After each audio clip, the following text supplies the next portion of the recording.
Dahil nga sa bagong impormasyon na nakalap nila Zujin, ay minabuti ni Nieting na ipadala sa Sardinia ang ating bida at hayaan na lang daw itong lumangoy, tutal ay may water element namang siya.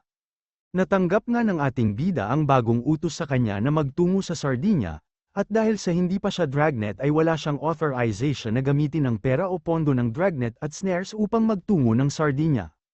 Gayunpaman ay sinabi naman ni Zujin kung ano ang dapat niyang gawin pag tinahak niya ang desyerto ng Bilma.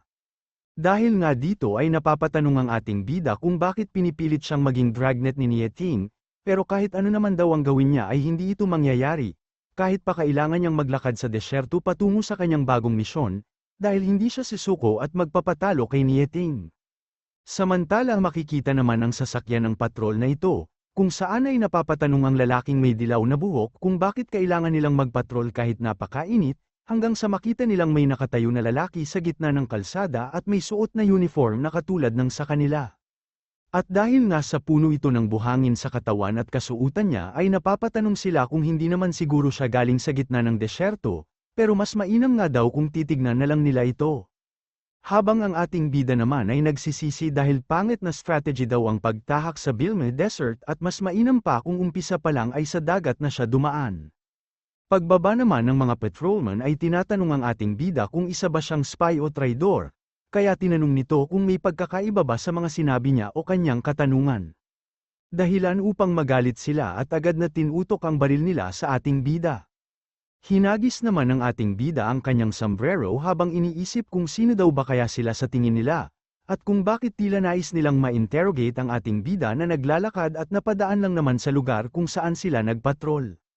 Sabay sinabi na malamang sa tadhana daw ang kanilang pagkikita at dahil sa may sasakyan sila ay baka pwede nila siyang dalan sa pinakamalapit na karagatan. Bigla namang naalarma ang dalawa at napapatanong kung bakit nais pa silang utusan na dalhin siya sa karagatan, habang ang isa naman ay sinasabi na mukhang mahihirapan silang labanan ang ating bida at mukhang mas mainam daw kung umalis na lang daw sila kaagad. Pero bigla naman siyang tumalon sa hood ng kanilang sasakyan, at sinabing nakikisuyo lang naman siya kaya hindi nila kailangang umalis agad.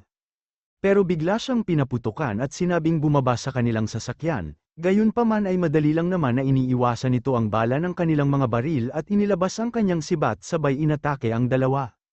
At sinabing nakikiusap lang naman daw kasi ang ating bida, bakit kailangan pa nilang gumamit ng dahas, gayunpaman ay magpasalamat na lang daw sila dahil kamakailan lang nung pumatay ang ating bida at wala siya sa mood na pumatay ngayon.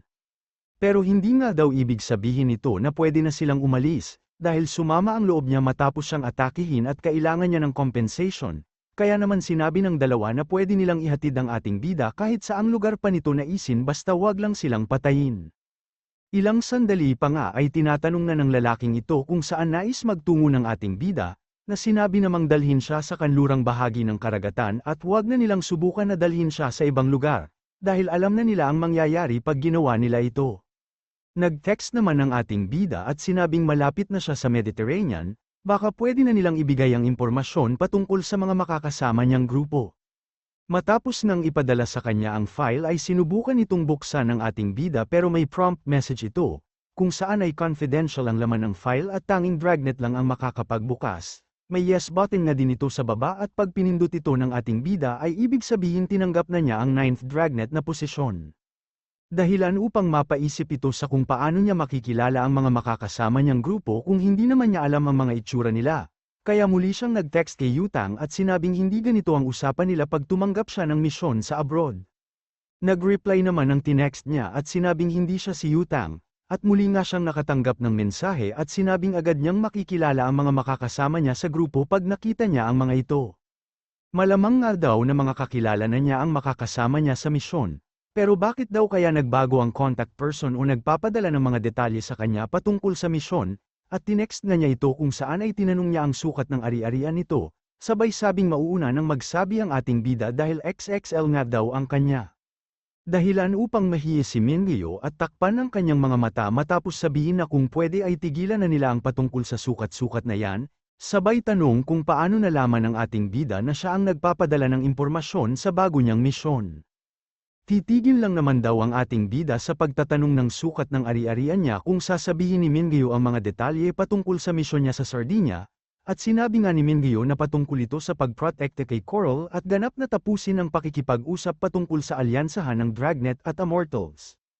Nagulat nga ito at napapaisip kung nasa panganib daw ba si Coral para kailanganin pa ang kanyang proteksyon, kaya agad-agad ay tinawagan niya si Mingyo upang tanungin kung ano ang nangyayari kay Coral. Sinabi naman ni Mingyo na haka-haka pa lang ito ni Zujin, dahil dati nga daw ay napag-alaman nila na ang foundation ng bishop ng CDF ay lumalala katulad ng kay Master Lee dati, pero dahil sa isang sagradong bagay na natagpuan nila sa sementeryo ng CDF ay naayos ang foundation niya at na-promote pa siya sa A-rank. May depekto din daw ang kapangyarihan ng bishop o pope ng CDF kaya iniiwasan nito ang puppeteer at gumamit lang ng ilang tricks ng makalaban ang saint mula sa Foreverbird. Malamang nga daw na tama ang mga haka-haka nila wika ng ating bida, pero ano daw ba ang kinalaman nito kay Coral, at sinabi nga ni Mingyo na kay Coral ang isang sagradong bagay at ito ay ang kanyang Odin's Gengner. Matapos nga daw ma-awaken ni Coral ang dugo ni Odin at nakuha ang Gengner mula sa kanyang spine, ay madalas na nilang mamataan si Francesco na umaaligid sa lugar ng Immortals, kaya malabo daw na pagkakataon lang ang lahat ng ito at malamang na nais makuha ng CDF ang Gengner ni Coral. Napasigaw nga ang ating bida nang dahil sa kanyang mga narinig, at wala daw bang hiya ang mga taga-CDF upang nakawin ang pag-aari ng iba, pero sinabi lang naman ni Mingyo na hindi ito kasing simple ng iniisip ng ating bida. Dahil ang Gengner ay hindi lang basta sandata, ito ay tangkay o parte ng katawan ng World Tree, ayon nga daw sa mga tomes na nabasa ni Zujin ay may posibilidad na makarecover ang Pope sa tulong ng World Tree. Hindi naman pala si Coral ang nais nila kundi ang World Tree wika naman ang ating bida, kaya tinanong siya ni Mingyo kung ano sa tingin niya ang mangyayari kay Coral pag nakuha nila ang Gengner mula sa kanya, dahil ang Gengner ay parte din ng katawan ni Coral at nagmula sa kanyang spine. Dahilan upang mapatanong ang ating bida kung mamamatay ba si Coral pag nawala sa kanya ang Gengner, na pinatotohanan naman ni Mingyo. Samantala paggising naman ni Coral ay agad niyang tinanong kung gaano na ba siya katagal na nakatulog, at 3 oras na nga daw ayon sa kanyang kasama, masyadong mahaba daw pala ang kanyang naging tulog sabay tanong kung handa na ba ang mga makakasama niya na magtutungo sa Sardinia. Pagtayo nga ni Coral, ay sinabi ng kanyang kasama na nahanda na ng pinsan ni Coral ang private plane at grupo na sasama sa kanya, pero bigla itong nakaramdam ng panghihina kaya mabilis na lumapit sa kanya ang babae upang alalayan siya at tanungin kung ano ang nararamdaman niya. Ayos lang ako wika naman ni Coral, pero naiyak ang kasama nitong babae habang sinasabi na huwag niyang masyadong puwersahin ang kanyang sarili. Ilang buwan na nga daw ang nakalipas nang makipaglaban si Coral sa kamisyo pero hindi pa din naaayos o naghihilom ang lamat ng Gengner. Ilang buwan, ganun na ba talaga katagal wika naman ni Coral, kaya napapatanong ang kanyang kasama kung ano ang sinasabi o ibig sabihin ni Coral.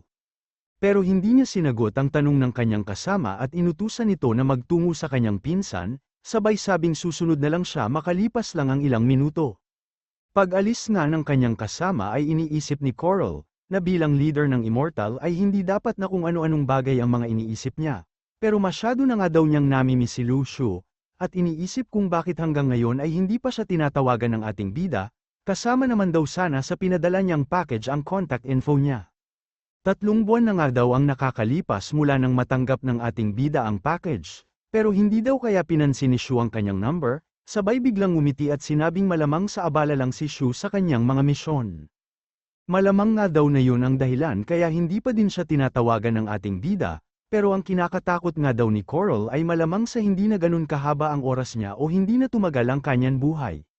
Malala nga ang naging lamat o pinsala sa Gengner niya matapos siyang sumugod sa kamisyo para iligtas ang ating bida, at ang pagpunta niya sa Sardinia ay ang huling pag-asa niya upang maayos o maghilom ito, sabay tanong kung makikita pa ba niyang muli ang ating bida. Samantala habang nasa biyahe naman ang ating bida ay napansin ng dalawa na tahimik ito, kaya napatanong ang lalaking may gray na buhok kung bakit kaya siya biglang natahimik, habang ang lalaking may dilaw na buhok naman ay sinabing hindi niya alam at hindi niya din ito kayang talunin kaya mas mainam kung mag-focus na lang siya sa pagdadrive. Habang iniisip nga niya na pwedeng mamatay si Coral, ay iniisip din ito na kailangan na naman niyang kalabanin ng CDF sa Sardinia, kaya nagdadalawang isip o nahihirapan siya sa paggawa ng desisyon. Si Francesco nga lang daw ay pahirapan ng talunin, pero paano daw pag minalas siya at kailanganin niyang labanan ang A-rank master mula sa CDF? Kung estranghero na babae nga lang daw sana ang kanilang pinag-uusapan ay wala siyang pakialam kahit maging kahiya-hiya pa siya sa harap ng CDF o ibang tao. Pero dahil sa patungkol kay Coral at sa kanyang buhay ang pinag-uusapan nila ay hindi niya ito pwedeng tanggihan. Pero bigla namang tinanong ni Mingyo kung nakikinig pa ba ang ating bida sa kanya, dahil may nais daw siyang sabihin na nagmula mismo kay Zoojin, ito ay ang ligawan at suyuin si Coral at kung pwede ay Juwei na din. Dahilan upang magtaka at mapaisip ang ating bida kung ano ang mali sa mga dragnet, iniisip pa nga lang daw niya kung paano ililigtas si Coral tapos ngayon ay gusto pa nilang Juwei ng ating bida si Coral. Nagdududa na nga din ito at napapatanong kung disenteng organisasyon ba talaga ang dragnet at snares, at kung bakit kailangan nilang utusan ng mga miyembro nila na akitin ang isang babae para lang matuloy ang usapan at pakikipag-alyansa. Ilang sandali pa ay nagalit na ito at sinabing puro kalokohan lang pala ang mga sinasabi ni Mingyo. Pero sinabi naman nito na hindi lahat at karamihan ay may katotohanan, pero ayon nga daw kila Zoojin ay hindi basta-basta gagalaw ang CDF, ganun ba sige-sige wika naman ang ating bida, habang iniisip na kahit anong mangyari ay kailangan niyang seryosohin ang misyon niya sa Sardinia. Madami nga daw pwedeng gawin o pagpipilian sa buhay, pero kung minsan, ay wala kang magagawa kundi mapilitang piliin ang isang bagay, at bigla ngang nangiti ang ating bida nang maisip na mayaman naman si Coral. Parang nakakainis nga daw ang ngiti ng ating bida ayon sa lalaking ito, kung saan ay nais na niya itong sapukin sa muka kung pwede lang, pabayaan mo na siya wika naman ang kanyang kasama, sabay sinabi na taglibog este tagsibol ngayon sa Cathay kung saan ay nagpapadami ang mga animal. Ilang sandali pa ang nakalipas ay nakarating na sila sa karagatan. Kaya sinabi nito na andito na sila at tinanong nga ng ating bida kung magkano ang babayaran niya. Pero nagalit naman ang dalawa at sinabing hindi taxi ang kanyang sinakyan, sabay tanong kung nakakita na ba siya ng tumatawag ng taxi habang may hawak na trident, at dahil nga sa trident na hawak ng ating bida ay sino naman daw ang maglalakas ng loob upang singilin siya, pero sinabihan nila ang ating bida na walang hiya. Mabilis nga niyang binalik sa kanyang seal ang trident at humingi ng pasensya. Nakasanayan nga lang daw niyang maghawak ng sibat, sabay nagpasalamat sa pagsakay nila sa kanya, at dahil hindi nila pinatakbo ang metro ng taxi nila ay iisipin na lang daw ng ating bida na libre ito, pero magbabayad na siya sa susunod.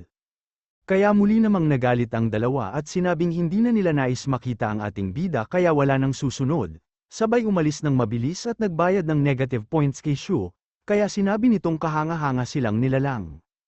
Agad na itong tumalon sa dagat upang makaalis ng Africa at magtungo ng Sardinia, kung saan ay sinabi nitong may basbas ng Diyos ang misyon niya sa pagkakataong ito. Habang iniisip nga nito sa Coral ay sinabi pa ng ating bida na Sardinia, Coral, parating na ako. Samantala sa Sardinia pagdating ng ating bida, ay iniisip niya na mataong lugar ang Sardinia, tulad ng Kuchang Island. Hanggang sa ilang sandali pa ay napansin niya na nagkakatuwaan o masaya ang mga tao dito. At nang makita nga niya ang parada ay napapatanong ito kung kapistahan ba ng Sardinia ngayong araw. Nag-heart-heart pa nga ang mata ng ating bida matapos niyang makita ang chikas na ito at nagsalita gamit ang lingwahe ng Italy. Kaya naman nagulat ang ating bida at na-realize na hindi English ang salita nila dito, dahil ang Sardinia nga daw pala ay lugar sa Italy, at Italian ang salita ng mga tao dito dahilan upang mapamura ang ating bida, dahil wala daw siyang alam sa salita nila. Samantalang may lumapit namang matanda sa kanya at tinatanong kung taga-Cathay ba ang ating bida, dahil gusto niya daw ang mga taong taga-Cathay gamit ang salitang Italian, kaya napapaisip ang ating bida kung ano ang sinasabi ni Lola. Bigla namang nabaling ang atensyon niya sa iba nang makaramdam siya ng energy wave mula sa lalaking ito, na kasalukuyang nagpe-perform para sa mga tao. Nag-e-enjoy nga ang mga nakakakita sa ginagawa ng lalaki. Kaya napapaisip ang ating bida kung bakit may ganitong talent show dito, dahil ayon sa kanilang intelligence ay binabatikos at ayaw ng mga tao dito ang mga cultivator.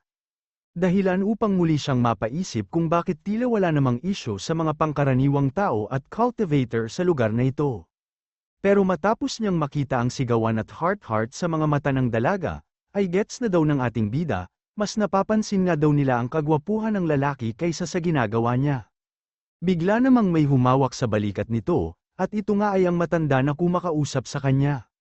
Kung saan ay tinuturo nito ang lalaki at sinabi na anak niya yun, sabay tanong sa ating bida kung may gusto ba siya sa kanyang anak, habang ang ating bida ay patuloy pa ding napapaisip dahil wala siyang nauunawaan kahit na isang salita mula sa matanda. Dahilan upang tumango-tango na lang siya sa sinasabi ng matanda, habang iniisip na ang pagtango ay hindi naman siguro mamasamain ng matanda, di ba? Kaya naman na-shock ang matanda, nagkamali nga daw siya ng tanong sa ating bida.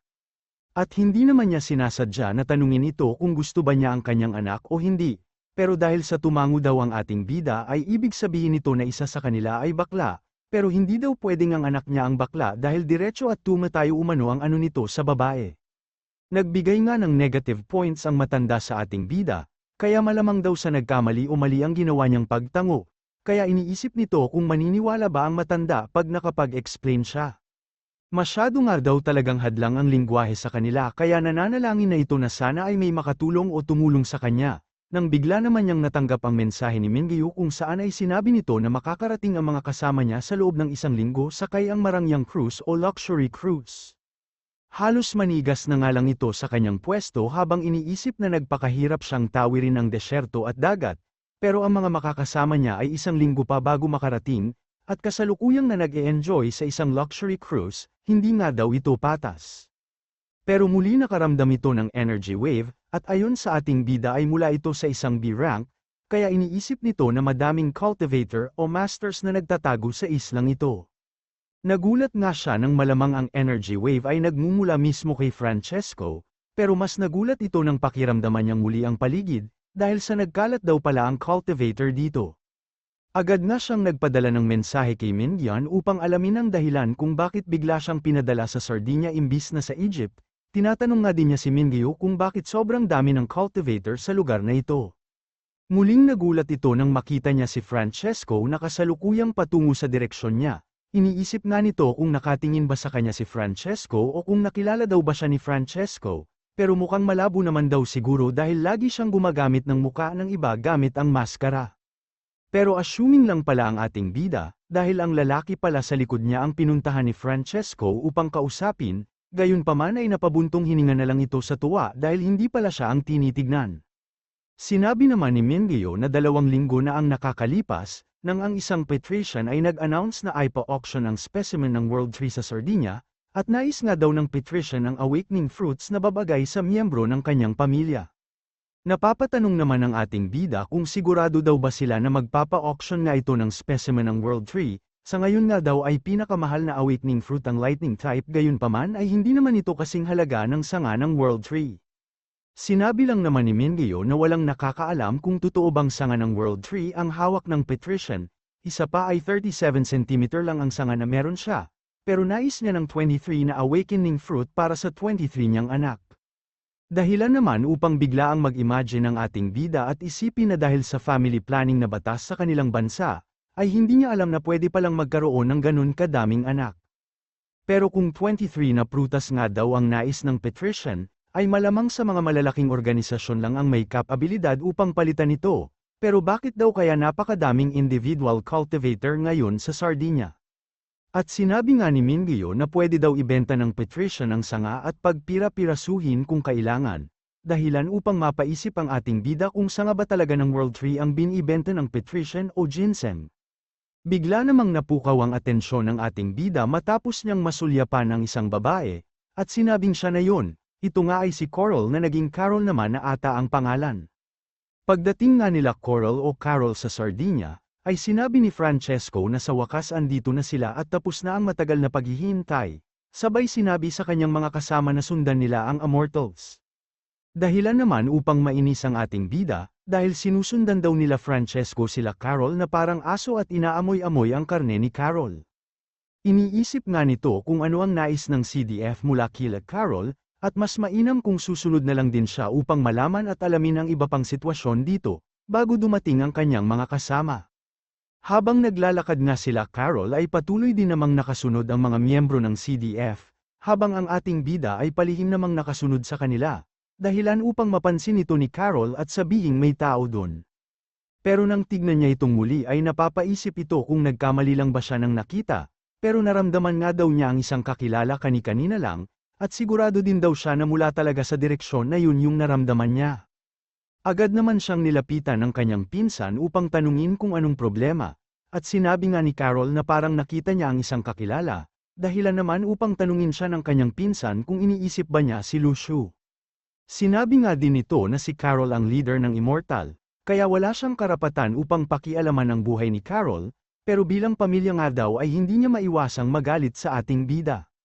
Sinabi lang naman ni Carol na tumigil na siya, dahil ang priority lang nila ngayon ay makuha ang specimen o sanga ng World Tree. Pag nakuha nga daw nila ang enerhiya mula sa World Tree at na-repair ang Gengner ay siguradong magiging maayos na siya. Isa pa ay hindi niya din naman daw sinubukang makontak si Shu, kaya mas mainam kung iisipin na lang ito ng kanyang pinsan na gumawa siya ng maganda kay Shu nang padalhan niya ito ng pera, dahil yun din naman daw ang nais ng kanilang lolo, ang maging mabuti silang tao at tumulong sa iba. Masyado mong niloloko ang iyong sarili, wika naman ng kanyang pinsan, at kung wala daw silang inaasahan na kapalit ng kanilang tinutulong ay bakit pa nila ito kailangang gawin. Pero sinabi lang naman ni Carol na, pag committed o gusto nila ang bagay na ginagawa nila ay hindi sila dapat na umasang may kapalit ito, bagkus ay isipin nilang ginawa lang nila ang alam nilang tama. Dahilan upang bahagyang matahimik ang kanyang pinsan at sabihin kahit kailan talaga ay hindi niya mapipigilan si Carol sa mga nais niyang gawin, habang ang ating bida naman ay pasimpleng binabantayan sila. Pero muntik na nga daw siyang mahanap ni Carol, at hindi niya lubos akalain na mapapansin siya ni Carol kahit sa malayo. Bigla namang naisip ng ating bida kung may gamit daw ba si Carol upang madetect siya nito kahit sa malayo, pero dahil sa medyo haggard ang itsura ni Carol, ay iniisip ng ating bida kung hindi pa ba naghilom o naka-recover ito mula sa mga pinsala na natamo niya sa kamisyu. Kung hindi nga daw kay Carol ay malamang sa hindi siya nanalo sa naging laban nila, at kung hindi din dahil kay Carol ay malamang napatay na siya, dati nga daw ay lagi siyang nanunuya sa mga palabas na romance.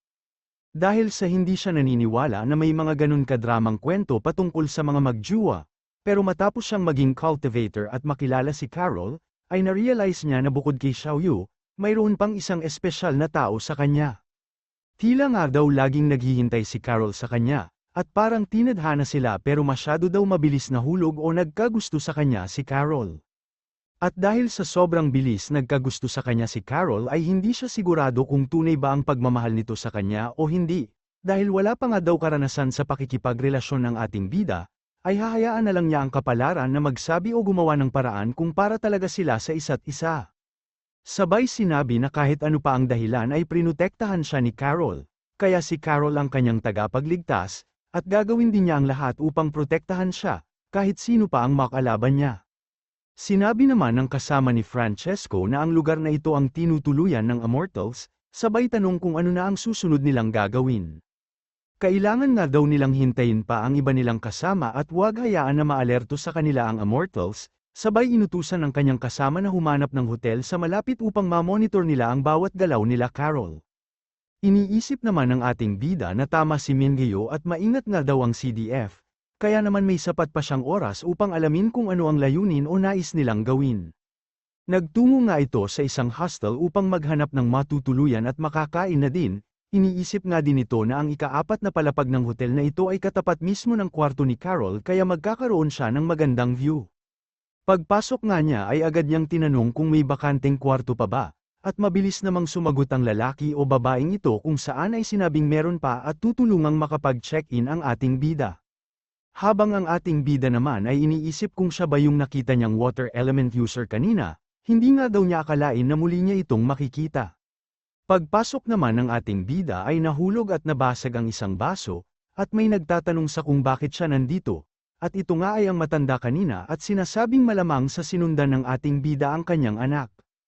Tinutulak na nga palabas ang ating bida, habang sinasabi na babae ang gusto ng kanyang anak at hindi ito pumapatol sa bakla, habang ang anak naman ng matanda ay napapatanong lang sa kung ano ang ginagawa niya, sabay sabing hindi nauunawaan ni Shu ang kanilang salita, at malamang sa nagkaroon lang sila ng hindi pagkakaunawaan. Habang ang ating bida naman ay iniisip na lang kung ano ang kanilang sinasabi, at kung bakit siya pinagtatabuyan palabas. Ilang sandali pa ay pinaliwanag na nga ng lalaki o anak ng matanda ang lahat, kung saan ay iniisip ng matanda o nanay nito na isang bakla ang ating bida, at sinundan niya ito sa kanilang bahay upang ubusan ng lakas.